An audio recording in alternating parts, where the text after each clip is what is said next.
Omo, it look as if they're not. They are more serious with this protest than with the SAT.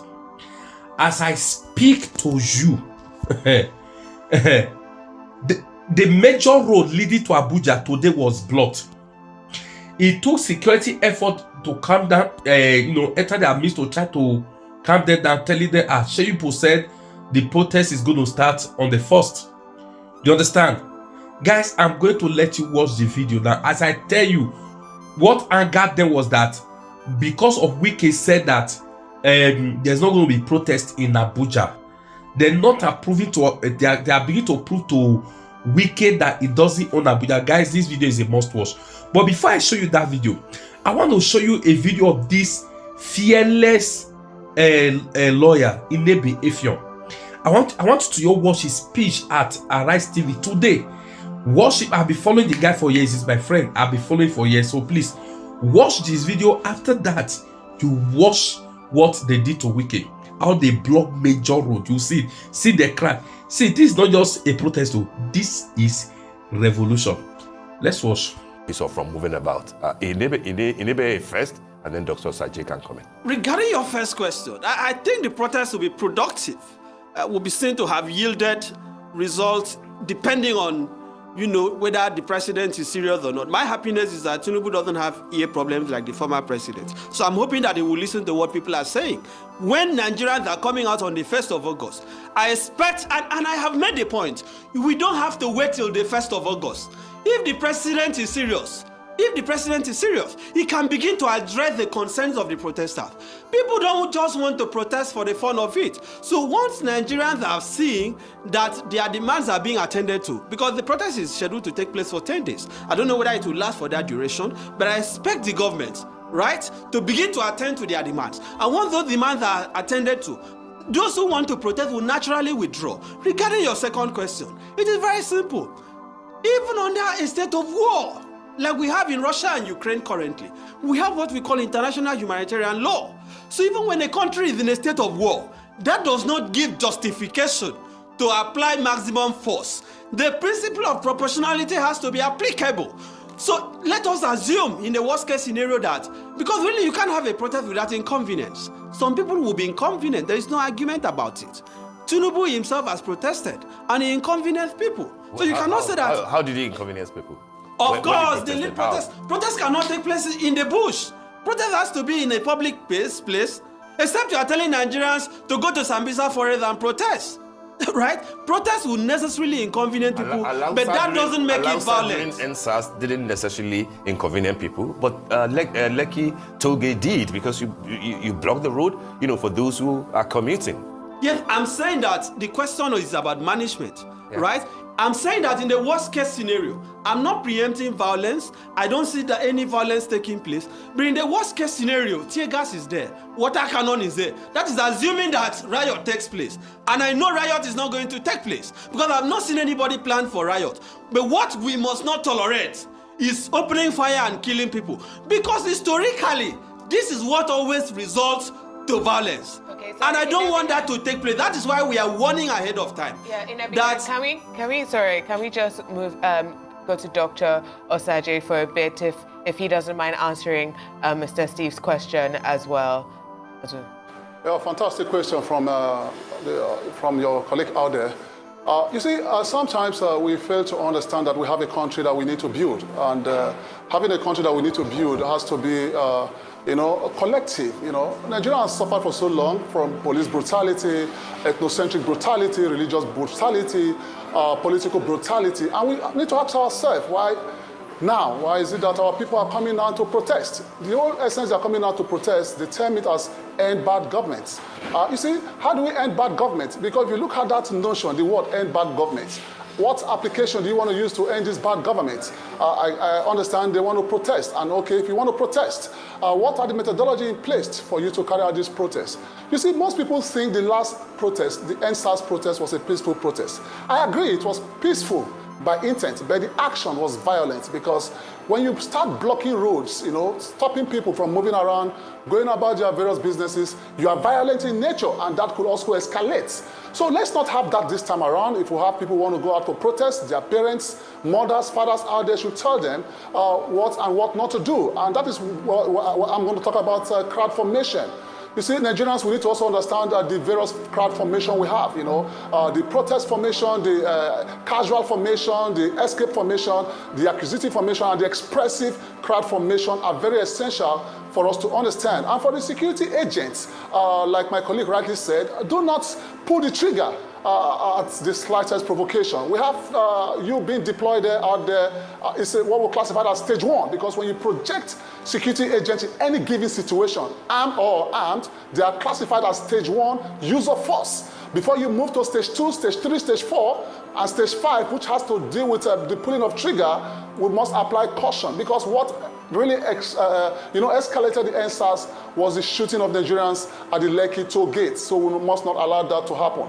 Then going by this present administration, like my colleague in the studio said, the leadership of this country have disappointed Nigerians for so long, and that is just the truth. Every day and now we have Nigerians crying, food stock expensive, fuel expensive, everything on the high spark, and you cannot tell a hungry man not to cry.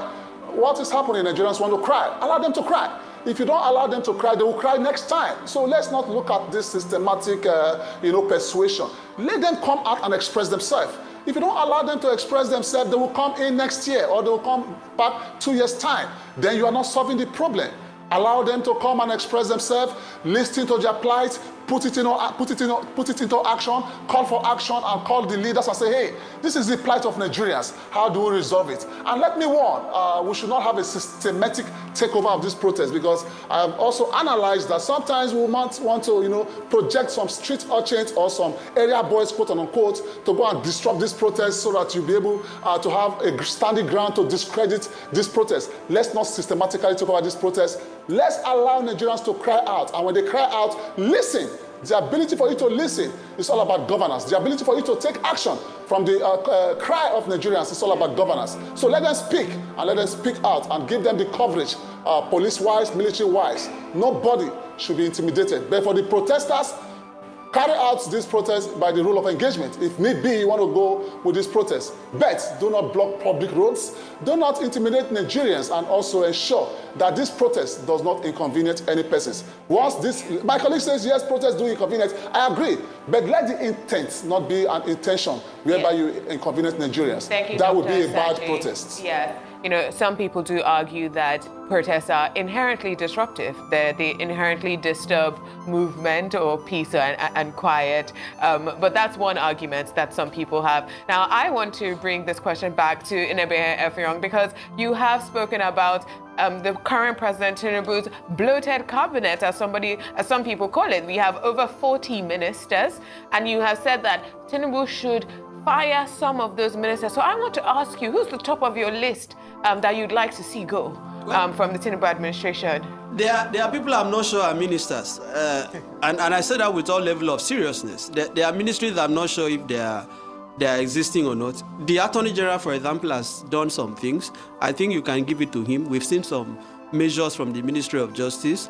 The Minister of Budget, for example, Finance, given how bad the economy is, why is he still in office? So why? Minister for Budget and Planning or the Minister for Finance? Both of them, they have mismanaged the economy. Why are they still in office? The Minister of Youth, I'm not even aware who the person is. Nigerians don't know these individuals because they have clearly underperformed, right? We even have Minister of Blue Economy. I don't know when they are going to establish red economy.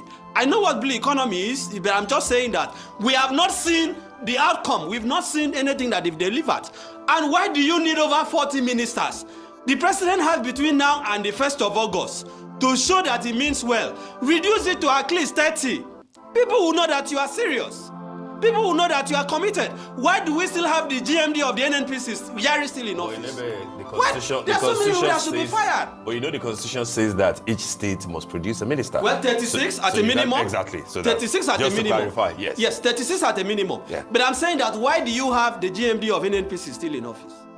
Why Why is the president look at the scandal? Look at listen to what Dangote said. Why are they still in office? There are people that should have been fired long ago.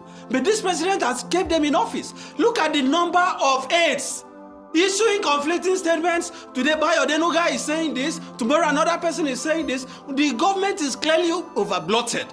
And that shows that the president is not prioritizing cutting costs of governance. And that is one of the things, because they keep asking who are the sponsors of the protest. It is Hunger. Hunger is the major sponsor of the protest. West in government is a major sponsor of the protest. Corruption is the leading sponsor of this protest. Till today, EFCC cannot find Yaya Bello. And you want people to listen to you? Under a government that wants to fight corruption?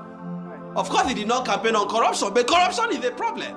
It's a problem. So I'm saying that the president can take actions that don't even require legislation between now and 1st of August. And you'll be surprised that people may even decide not to go out. But for whatever it is, this government has a responsibility to ensure that this protest is peaceful. One of the suggestions I'm going to make, for example, in Abuja, people want to gather at the Eagle Square. Allow them to go there. It's not only when APC and PDP are having their rallies and campaigns and primaries and throwing dollar that Eagle Square should be open. It is a public facility. Allow people to gather there. Wike has no business, because they keep asking who is sponsoring the protest. Wike is sponsoring the protest by coming out to say that people will not protest. You are instigating people to come out. How can Wike say Nigerians cannot protest in Abuja? Well, is it a family inheritance? I mean, this is your allegation about Wike sponsoring the protest. We have no proof with that. But you know, you asked the question, who is the Minister of Youth? And I'll tell you, her name is Dr. Jamila Ibrahim, and she has asked the youth to shun the protest. Just a little information there. But you know, earlier you said that the government is the one fueling the protest, like you've just said as well, you know, accusing Wike, saying that, you know, the process will be hijacked. But the United Nations Department of Safety and Security have also expressed worries that the protest could be hijacked by groups with ulterior motives. But I would like for us in Ibehe Efia to talk about why the youths want to go out to protest. They say it is to end bad governance because governance has failed. I mean, but also since the protests were announced, the government has initiated measures including rice distribution and raising the minimum wage to 70,000 naira. Tinubu has also promised to run an all-inclusive government and also pay stipends to unemployed graduates. I mean, all of these are in a bid to pacify public content. Are you saying that these measures are not encouraging at all? Those are just tokenism, mediocrity, all those things you've highlighted, apart from the minimum wage that the labor agreed to, that is what they have agreed, which I don't even believe 70,000 is sufficient, but the NLC and TUC are fine with it, so who am I to complain? But all this talk about sharing money,